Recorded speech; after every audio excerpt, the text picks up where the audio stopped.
Good morning, traders. Chris Buss here with Traders Profit Compass with another edition of Before the Bell, your home for actionable pre-market content. It is 6:38 Monday morning, March 28th, as I'm starting the video. And as always, please run your player at 1.5x. For the sake of time, I'm going to skip over the futures. You're welcome to look at those at your convenience, down a little bit across the board. I think Bitcoin was higher, oil was a lot lower. The only real thing on the macro front today is a 5-year bond auction. And if you go to the blog page, you'll find the earnings calendar for this week. Quite a number of interesting names, Micron being one of them. I'm going to be watching that one pretty close. But I wanted to start off today with a little story from history, and then I'm going to weave it into the situation where we're at now. Over the weekend, I watched the movie Lincoln. I don't think I had ever seen that before, at least in its entirety, so I watched it. And then Amazon, of course, since you watched Lincoln, we think you might like these. And one of them was Gettysburg. And so I said, yeah, you're right, I would like to watch that. So I watched the PBS special on Gettysburg. And if you're a little fuzzy on history, that battle was July 1st through the 3rd, 1863. Union troops had the upper hand in terms of quantity. They had about 90,000 guys. And Robert E. Lee on the Confederate side had about 70,000 guys. So all told, 3 days, those 150,000 Army men battled it out at Gettysburg with nearly 51,000 dying. So in essence, they fought a Vietnam in 3 days. We lost about 50,000 soldiers in Vietnam. So, I mean, brutal battle there. And one of the unique things about that battle was, Gettysburg, the battlefield was essentially laid out like this. I'm not going to get into all the nuances. I'm not an expert, but this is just what I got out of the show. Robert E. Lee was assaulting the Union positions from the south. And of course, at a certain point, there's tree line cover where he would assemble his troops. And then on the Union side, they had assembled closer to Gettysburg, and geographically speaking, they had the high ground. The Confederate troops, when they made their assault, had to cross a rather large meadow, field, and then there was a rise in the terrain for where the Union soldiers were positioned and, if you will, dug in. So what would happen is, Lee would make his assault, and the Union generals, instead of running down into the meadow and going hand-to-hand combat, they had the high ground with their cannons and their rifles. And when Lee would make the advance, they'd start off with the cannons, start doing damage as they came across the open plain, and then when they got in range, the Union troops just literally opened fire on the advancing Confederate troops and, just dropped them by the hundreds. And they'd get off 2, 3, 4 rounds. And then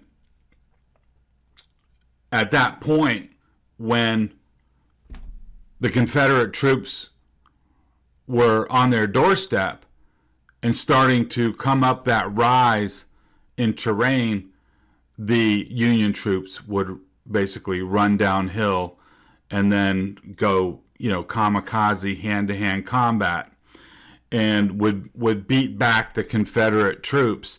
And then the Confederate troops would retreat and regroup. And of course, nobody got out of these things unscathed. The Union troops got massively clipped as well. And this went on for 3 days. And one of the interesting things was that Robert E. Lee, who had to that point won all the major battles of the war, so he came in very confident. And he made, assault after assault, across, he never changed tactics, storm, and the Union troops would just do the same thing. As soon as they got in range, they opened fired. And you can imagine with that wall of the enemy coming, there was no aiming for a guy. You just shot into the crowd knowing you're going to hit somebody. And, as the battle raged on, can you imagine the Confederate troops, as they made their second and third assaults, were stepping over the bodies of guys that had died in the previous fights. So pretty gruesome stuff. At the end of the day, the Union guys obviously won, wounded but won, and Lee's troops retreated. What has that got to do with markets? The question that I want to ask you is, who right now are the Confederate troops, and who holds the high ground as the Union troops right now as we enter markets? Think about that for a second, because we can go through all the different, lines on the charts, and we will do that. But I think having an understanding of the narrative that is going on out there is going to be really, really important. The name of this morning's piece before the bell is Trade It or Fade It. Another way to say that is the bounce for real, or is it a bear market rally that will ultimately roll over? So getting back to the answer to the question that I posed to you, the Confederate troops are us, the market participants that are in the market buying and selling. Who in this example has the high ground? That's the Fed. Up on the high ground is Jerome Powell and all his governors with the artillery and with the guns. And someone else who's also up there is Janet Yellen. And finally, last but not least, the other guy that's up there is Joe Biden. So you've got this triumvirate of the government, or the executive branch, the Treasury, and the Fed, all having the higher ground, all agreeing what must be done, and that is crush inflation. And the only way the Fed can do that is by rising rates. And so, in how that mechanism works, it's the reverse wealth effect. During QE and coming out of the great financial crisis, what the Fed wanted to do is reinflate the balloon with liquidity, and it worked very well. And then you go into 2018 Q4, Jerome Powell says, we're on autopilot now. We're going to jack rates from now until as far as the eye can see. And the market went down 20% in a straight line. And 3 months later, there was the Powell pivot to reinflate. And then we went through COVID, reinflate.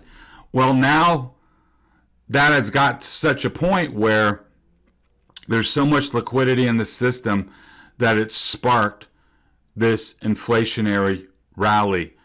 And the only way to reverse it is to crush financial assets.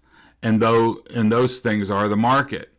To make housing stop going up 25% a year, to stop markets from going up 25% a year, and to get things where when people open their 401k statements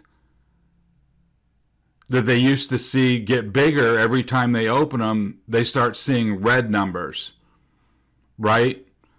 And that will flow through to the economy as less demand.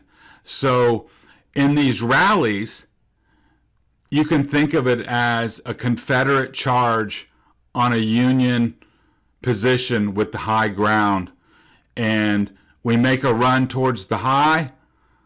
Jay Powell is sitting right there with the bazooka to knock that back. And in fact, the higher the market goes, the more emboldened the FOMC will be to go bigger and faster. So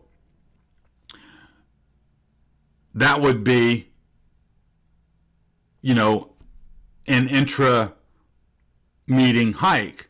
So for instance, what happens if he sees this inflation print on Thursday or Friday of this week, or whenever it comes out? I think it might be next week, whatever. But before the next meeting, and then they think about it over the weekend, and then that Monday morning, hey, guess what? We're not waiting till May. We're doing it now. We're going to go 50 bips now. Imagine the market reaction. Or they hold off and go 75 bips at the May meeting because they feel they have the liberty to do so because the market is bouncing high. So I think they're going to win. The Fed is going to get what they want. Don't fight the Fed. They've got the high ground. And to win the battle, we're not just going to be able to make frontal assaults on a well-defended position on the high ground. We're going to have to be very, very tactical and very, very careful, or we're just going to get mowed down. So let's get into the charts. So let me just say it a different way. I firmly believe this is a bear market rally. The Fed wants to orchestrate a down move. They don't want it to be a panic move, but they can't control market psychology. And if everybody hits the sell button on one Friday afternoon, that's just the way it goes. And there's not going to be anybody, from Biden to Yellen to say, hey, wait a minute, do we really want to do that? No, it's going to go down to a level where the Fed would have to be concerned about financial markets in general getting derailed, in a panicky kind of way. I don't think a 15% sell-off is going to do that. So let's look at this. NYSE, new highs, new lows, right? Big rally. Whoops. Doesn't look anything like this or this. We're still below critical mass. New highs have really not been greater than new lows. Let's look at the NASDAQ side. Big rally, right? Yay! Still below zero.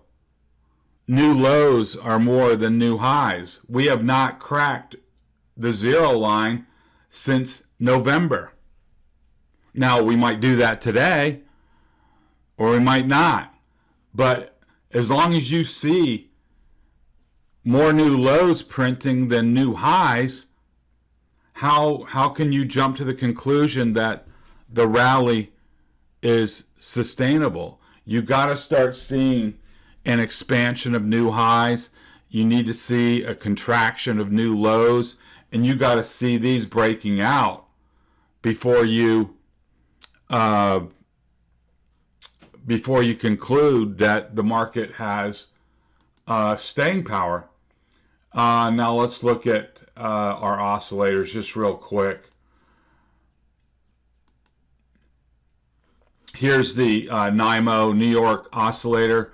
We're at 47, high end of the range. If we go to the NASDAQ,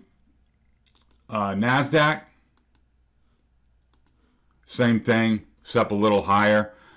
But, so the rubber band is stretched on this rally, yet during the rally, new highs are not yet above new lows. We have no net new highs printing, and we've already got the rubber band stretched. So what I think is going to happen is that we'll oscillate here at the top, get to Q1 ending on Thursday, let the powers that be print as rosy of a Q1 statement as possible, and then all bets are off after that. SPY. Here's the rally. I think you use 450 as your pivot. Think you can come up here to these previous highs, 456, and then you've got a gap here. Not shown on this chart. It's up here. 460 to 465 is the gap, and you can see the resistance and support levels. What I've done on this SPY chart is drop in the Fibonacci's from low to high to give you an idea. You know, if there was a pullback today, I mean, I doubt this is going to happen now or in one day, but say you had a pullback to 438, that would be a 38% pullback of this advance, and then there would be a decision point. Do we catapult up to try and make a new relative high to take this out, or does it just roll over back towards the February lows? If we look at the QQQs, not as strong as advance of as SPY. Why? Because here we've got price just now peaking above the 200. I think you can use 360 as your pivot going forward this week on your daily time frame charts. We've got overhead gaps to fill.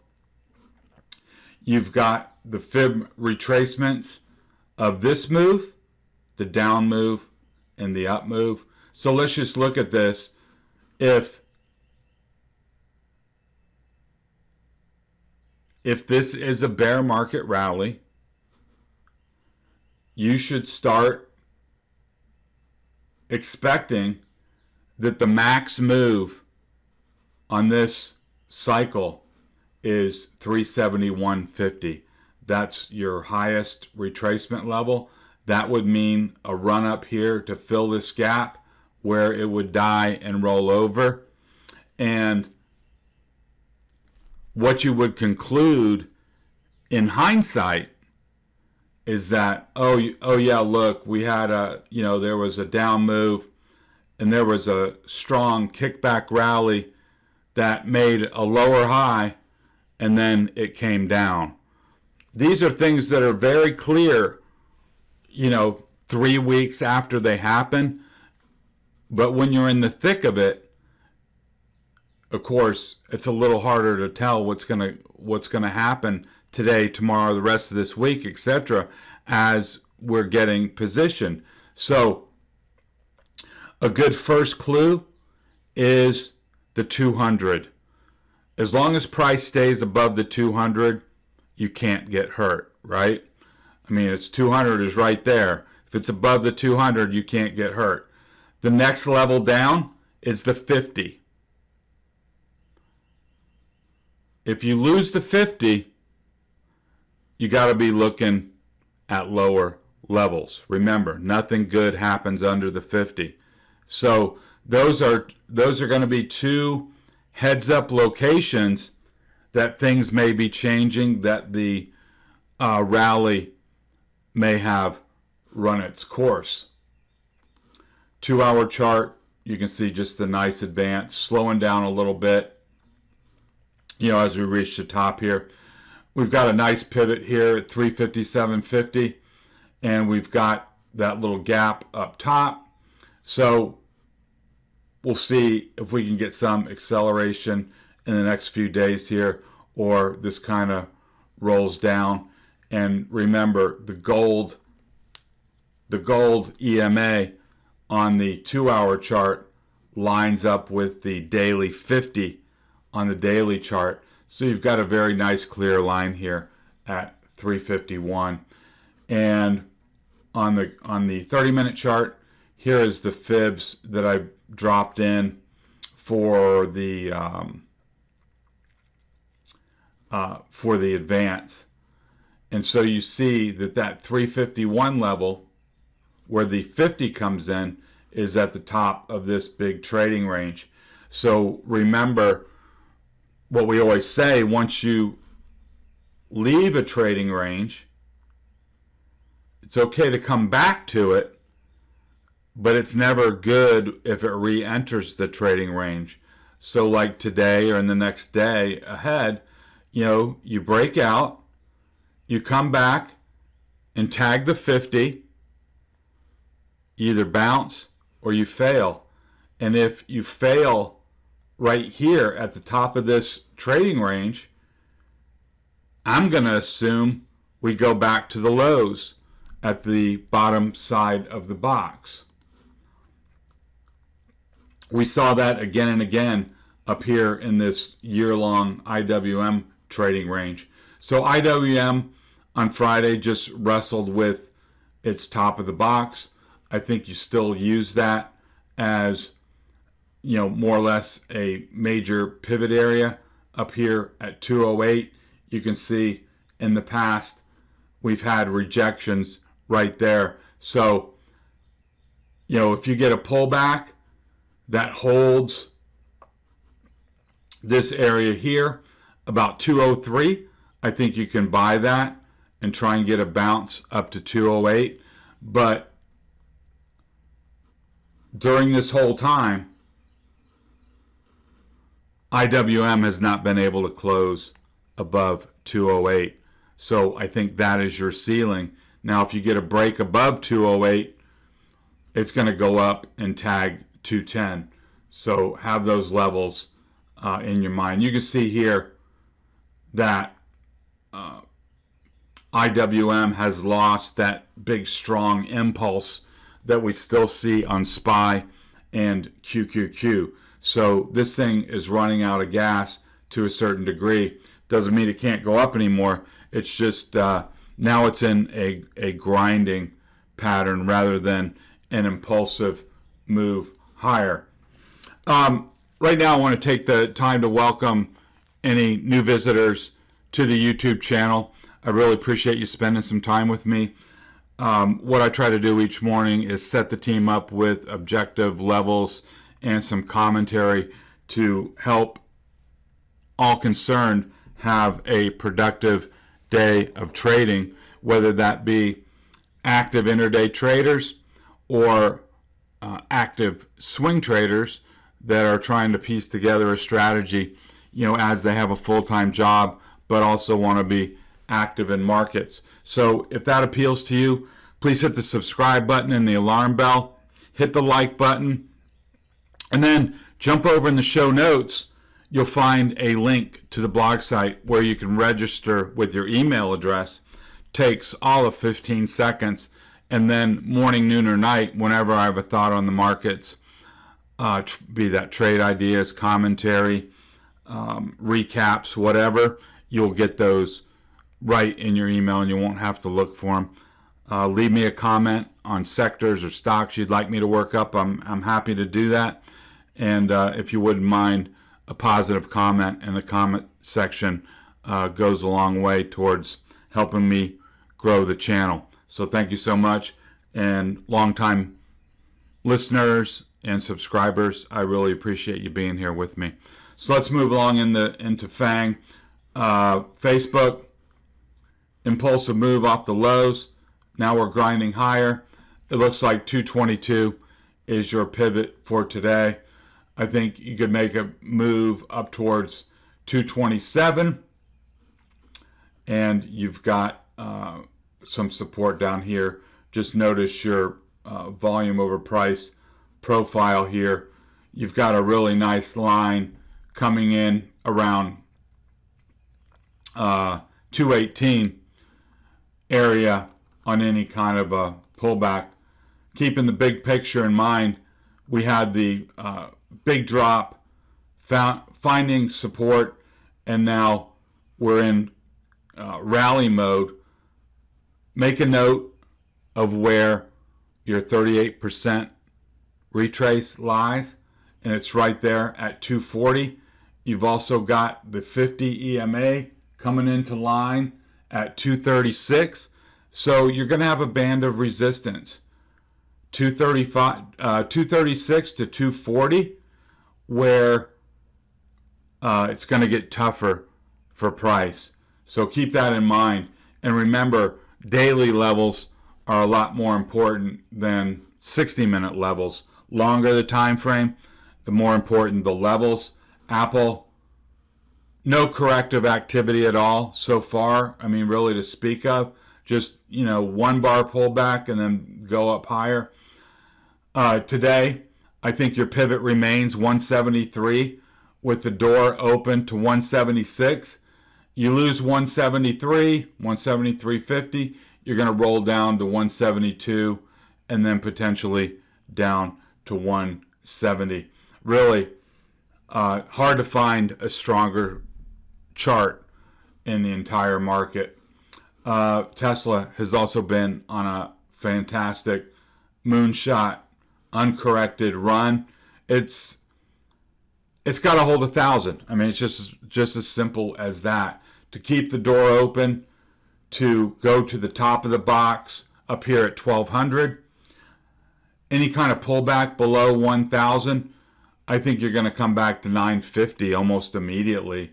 And then the big thing will be to hold that 935 area that has come up again and again and again. Keep in mind where the 50 EMA comes in, and that is at 909 right here. So if price were to break through all that, you'd certainly want it to bounce and hold the 50, or else a more significant decline could be in the future. Microsoft, this looks a lot like a bull move, then a bull flag. If I were to, color that in, looks like an advance, a flag, ready for a move higher. What would lead me to believe that is a break above 305. And remember, 305 was the big breakout, the original breakout. So that would be a very important level to recapture for the bulls. And then going forward, defending that level and not letting price get back below. But until then, I think 305 is your pivot. Long above, be careful below. And on the downside, you want to see the lows of last week hold down here around 299. Amazon looks just like Microsoft from the sense that, impulsive move, consolidation. I think what you're looking for on the bullish side is a breakout above, say, 33.20 right here. If it consolidates further, comes back and holds 32.25, I think you can buy it there with a stop just below and look for a move back up to the top of the trading range. That said, if it rolls over and loses 3,200, then you start the watch to see if it can find support at lower levels. I'm just going to take a peek at the daily for you. Double bottom, 18% measured move. We've made a dent in that. We had multiple touches of the 618 retracement level. And, if you're a Fibonacci connoisseur, that's where the rally is supposed to die, at the 618 retracement level. If you see price breaking above, convincingly above that 618 retracement level at 33.27, I would say the advance could carry on up to 35.50. That doesn't necessarily mean, new all-time highs, but at that point, you're pretty darn close. So I think we're at a critical juncture right here on quite a number of stocks, actually, but in this case, Amazon. So here's Google. We got the 6% measured move off of the divergent double bottom. The advance has been largely uncorrected. I think your pivot here today is 28.20, and then we've got downside support clearly marked. Let's look at the daily just to see what's going on. Here again, we're just a little bit above the 618 fib retracement. The next higher level as a target is going to be 28.70. So that would be your first target on the upside if we can go green today. Netflix. Now here's an example of using the fibs to look for zones of support. Here was the advance. Here was a 38% fib pullback that aligned with a previous place on the chart from this area right here. So we came into a support zone and we got a bounce. So for today, your pivot is 375. You're looking for 380 and 387.50 on the high side. And on the low side, if you got below 362.5, I would be really concerned that this would move back down into these ranges. Semiconductors. Nice advance. We did have a wobble here, but then powered out. We've got a $4 open gap here from 276 to 280. That's your entry right there on a move into the gap or on a back touch of 273. You see you've got a line right here where we had 3 hours of price action in and around 273. If you get a pullback this morning below and then you recapture 273 coming out of a bounce, you buy it there. Your first target will be the bottom of the gap, and if all the stars align, you'll already be long and get the gap fill up to 280, and that would be a nice trade for you. I just want to hit some of these shorts. I let you know on Friday, I gave you some ideas on short exposure. Housing does not look strong. These are the home builders. Really, I mean, almost at the February lows right now. So I am in a May 60, 50 put spread. So that will only pay if we break the February lows at 60. And, mortgage rates are tickling 5%. 30-year fixed are at 4.95%. We've had a couple of consecutive months of not very good housing data. I think it's going to be important for housing to hold together because it is an important driver in the economy in both financial terms and real economy terms. Here's the ARC-F rally. Multiple days rejected at the 50 from below with a 4% move on Friday when the broad market averages, QQQ, was basically flatlining. I think the ARC names are going to outperform to the downside if there's any kind of corrective activities. I think traders do what's worked in the past. And what has worked in the past on ARC is sell every rally. And I still think they're coming after those names. And I think largely and broadly speaking, that the hedge fund community will look at this 7-point rally as free money to the downside. I think they're just going to keep coming at this on these rallies. Same thing with ARC, down 4% on Friday. Here is the April cheap shot butterfly that's looking for a pin at 59 in 3 weeks. We'll see what happens. But, I mean, just think about that. Down 4%. Tesla was fine.